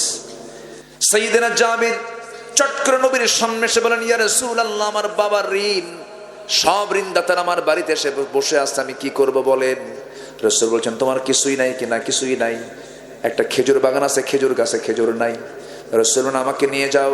নবীজি নিজে চলে গেলেন খেজুর বাগানে, একদিক দিয়ে ঢুকলেন, আরেক দিক দিয়ে বের হলেন। গোটা খেজুর বাগান খেজুর দিয়ে ভরপুর হয়ে গেছে। সব খেজুর বিক্রি করা লাগলো না, অর্ধেক খেজুর বিক্রি করেই সব ঋণ শোধ হয়ে গেছে। বাকি খেজুরগুলো তার রিজার্ভে থেকে গেল। আল্লাহ যদি কাউকে বরকত দেন, আল্লাহ তাআলা বরকত যদি একবার দিতে পারেন কোন বান্দাকে, তার রিজিক কখনো ফুরায় না। জোরে বলেন সুবহানাল্লাহ। বুদ্ধি থাকলে রিজিক পাওয়া যায় না। রিজিক আসে কার কাছ থেকে? আল্লাহর কাছ থেকে। গ্রামের মধ্যে অনেক লোক আছে দেখবেন, বুদ্ধি খুব, কিন্তু ভাত পায় না। আছে না? এরকম আছে না? নাই? আমার নবীজি চলে গেলেন জাবিরের বাড়িতে। আমার নবীজি চলে গেছেন জাবিরের বাড়িতে। এদিকে জাবির রাদিয়াল্লাহু আনহু ঘরের মধ্যে ঢুকে বউকে বললেন, বউ আমার ব্যস্ত লাগছে কি? 6 কেজি ছাগল, 600 সাহাবী আসতেছে, কি করা যায়? এবার বউ মুস্কি হাসি মেরে বলছেন, স্বামী আমার চিন্তা করেন কেন? মেহমান যখন কারো বাড়িতে মেহমান হয়ে আসে, তার রিজিক সে নিজেই নিয়ে চলে আসে। জোরে বলে সুবহানাল্লাহ। কি আস্থা, কি বিশ্বাস কার উপরে? আল্লাহর উপরে। মেহমান দেখলে অনেক মহিলা আছে খুব খুশি হয়, খুব খুশি হয়, স্বামীকে বলে এটা নিয়ে আসেন, ওটা নিয়ে আসেন, মেহমান আসছে, খুব খুশি হয়। আবার কিছু মহিলা আছে চেহারার দিকে তাকানোই যায় না। আছে না? নাই? আছে।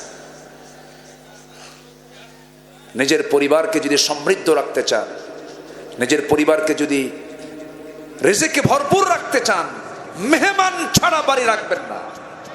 আল্লাহু আকবার বলেন। যার বাড়িতে মেহমান ভরা থাকে সেই বাড়ির রিজিক কখনো ফুরায় না। আল্লাহু আকবার বলেন। এক সাহাবীর বাড়িতে 3 মাস বাজার নাই। কয় মাস? 3 মাস। তার বউ বলতেছে, স্বামী আমার 3 মাস বাজার নাই, আজকে আপনার পকেট থেকে কিছু পয়সা জমা করছিলাম, এই জমাকৃত পয়সা আপনাকে দিলাম, একটু বাজার করে আনেন। উনি বাজার করতেছে, আজান শুনছে, নামাজে গেছে, জোহর আসর মাগরিব, আর বাজার করা হয়নি। আমার নবীজি এশার নামাজ পড়ার পর মেহমান ভাগ করে দিচ্ছেন, এই যে তুমি 3 জন 4 জন 5 জন নিয়ে যাও। ও তালহা, তুমি আমার একটা মেহমান নিয়ে যাও। এক মেহমান নিয়ে চলে গেছেন, ফাঁকা ব্যাগ নিয়ে। বাড়ির সামনে গিয়ে বউকে বলছেন, বউ আমার দরজা খুলো, এই যে ব্যাগ, বাজার করার সময় পাইনি, এই যে পয়সা নাও, আর মেহমান নিয়ে আসছি। মেহমান নিয়ে আসছি কথা বলার মাত্রই সেই তালহা সাহাবী, তালহা রাদিয়াল্লাহু আনহুর স্ত্রী শোনা মাত্রই বলে ফেলতেছেন মুস্কি হাসি দিয়ে, আলহামদুলিল্লাহ। যেরকম আল্লাহু আকবার। তালহা বলছেন, বউ আমি তো বাজার করে নাই, এখন কি করবা বলো? মেহমান যখন এসেছেন আমার বাড়িতে, বরকত হবে। আল্লাহু আকবার বলবেন না? আর আমার আপনার বাড়িতে যদি 3 মাস বাজার না করে, 3 মাস লাগবে না, 3 দিন বাজার নাই, বলেন আপনারা, বলেন কি হবে বলেন? হ্যাঁ হ্যাঁ, যুদ্ধ। হ্যাঁ হ্যাঁ, আচ্ছা সম্মানিত ভাইয়েরা, এরপরে আমার নবীজি কি বলে, ওই সাহাবী বউকে বলছেন, বউ আমার কি করা যায় বলো তো? আপনি চিন্তা করেন কেন? ওই যে তুষের একটা বস্তা দেখা যাচ্ছে, তুষের বস্তাটা আমাকে একটু পেড়ে দেন, নিচে নামায় দেন। জানলা নিলেন, জানলা দিয়ে চালতে চালতে সেই তুষ থেকে মোটে কিছু জবের খুদ বের করেছেন। খুদগুলো বের করে খামির করলেন, পিসদানে দিয়ে আটা বের করলেন, খামির করে মোটে 2টা রুটি প্রস্তুত করা হলো। 2 রুটি নিয়ে স্বামীকে বললেন, স্বামী আমার মেহমানের সামনে দিয়ে চট করে চলে আসবেন, সামনে বসলে পরে আপনার একটা রুটি খাওয়া হয়ে যাবে, মেহমানের পেটটা পূর্ণ থাকবে। তাড়াতাড়ি আসলে পরে আমাদের ঘরের লাইটটা বন্ধ করে দেব, মেহমান বুঝে নেবেন আমরা খেয়ে নিয়েছি, কিন্তু আমাদের পেটে তো কোনো খাবার নাই। গোটা রাত অভুক্ত থেকে মেহমানকে যতটুকু পেরেছেন সেখানে ততটুকু খেদমত করেছেন। রাতের ঘুম শেষ, ফজরের সময় যখন মেহমানকে নিয়ে যখন মসজিদ নববীর দিকে ওই সাহাবী রওনা দিয়েছেন, নামাজ শেষ হয়ে গেল, নবীজি পিছন দিকে ডাক দিচ্ছেন, তালহা এই দিকে আসো। সাহাবী কাঁপতে কাঁপতে বলছেন, ইয়া রাসূলুল্লাহ, ইয়া হাবিবাল্লাহ, আমি বড় ভুল করেছি, মেহমানকে আমি সম্মান করতে পারিনি, আপনার মেহমানকে আমি তাজিম করতে পারিনি, আমাকে মাফ করে দিন। রাসূল বলছেন উল্টা কথা বলো কেন তালহা? গত রাতে তুমি এবং তোমার বউ যে কাজটা করেছো, মেহমানদারি করেছো, আর শাজিম পর্যন্ত খুশি হয়ে গেছে। জোরে বলে সুবহানাল্লাহ। মেহমান আছে যে ঘরে, রহমত আছে সেই ঘরে। আমার নবীজি বললেন, জাবের আসছি বাড়িতে, তুমি কোথায়? কুজুর ভিতরে আসো, তোমার বউ আমার সালাম জানিয়ে বলো, তোমার বউ যে হাড়িতে রান্না করেছে সেই হাড়ির ঢাকনা যেন না খুলে, রুটি বানিয়ে যে পাত্রে রেখে দিয়েছে সেই পাত্রের উপরে ঢাকনা যেন না টান দেয়। আমি আজকে রুটি আর গোশত বন্টনের দায়িত্ব আমি কাউকে দেব না, আমি নিজে হব আজকে সব খাবার বন্টন করে, আমি হব মেসিয়ার। আমি কি হব? মেসিয়ার হব। বিশ্ব নবী, আমার নবীজি বলেন আমি বন্টন করব। কোমরে গামছা বাঁধলেন, খেদমত শুরু হলো। 600 সাহাবী, এই সেই কথা নাকি? আমার নবীজি নিজের হাতে না খাওয়া রাসূল 4 দিন 4 রাত খেতে পারেন নাই। ইন্না মাআল উসরি ইসরা। আমার নবীজি নিজের হাতে সুন্দর করে সবার হাতে হাতে রুটিও দিলেন, গোশতগুলো বন্টন করে দিলেন। যোদ্ধাগুলো, মুজাহিদ সাহাবীরা সব তৃপ্তি ভরে রুটিও খেলেন, গোশত খেলেন, কিন্তু জাবিরের বাড়ির এক চুল পরিমাণ রুটিও কমে নাই, গোশত কমে নাই। ইন্নাল্লাহা ইয়ারযুকু মান ইয়াশাউ বিগাইরি হিসাব। আল্লাহ তাআলা যাকে চান তাকে সীমাহীন রিজিক দিয়ে দেন। জোরে বলে সুবহানাল্লাহ। আল্লাহ তাআলা যাকে দিবেন তাকে দিতেই থাকবেন। এই জন্য রিজিক চাইতে হবে কার কাছে? আসতে বলবেন না, কার কাছে? এই জাবির এই রিজিকটা পেয়েছেন শুধুমাত্র কারণ হলো রাসূলকে মুহাব্বত কম করার কারণে, বেশি করার কারণে, ঈমান থাকার কারণে, নবীর প্রতি মুহাব্বত থাকার কারণে। আসুন সবকিছুর মূল সেন্টার বানাবো আমরা আল্লাহ এবং রাসূলকে। আল্লাহ কবুল করুন। জোরে বলে আমিন, আরো জোরে আমিন। সবাই ফজর পড়বেন তো ইনশাআল্লাহ? ফজর পড়তে রাজি আছেন তো ইনশাআল্লাহ? মাদ্রাসার পক্ষ থেকে সবাইকে আমি এটা প্রস্তাব দিচ্ছি, প্রত্যেক পিতামাতাকে দায়িত্ব নিতে হবে যে প্রত্যেক সন্তানকে কোরআনের শিক্ষা বাধ্যতামূলক করতে হবে। সবাই সন্তানদেরকে মাদ্রাসায় দিবেন। জোরে বলে ইনশাআল্লাহ।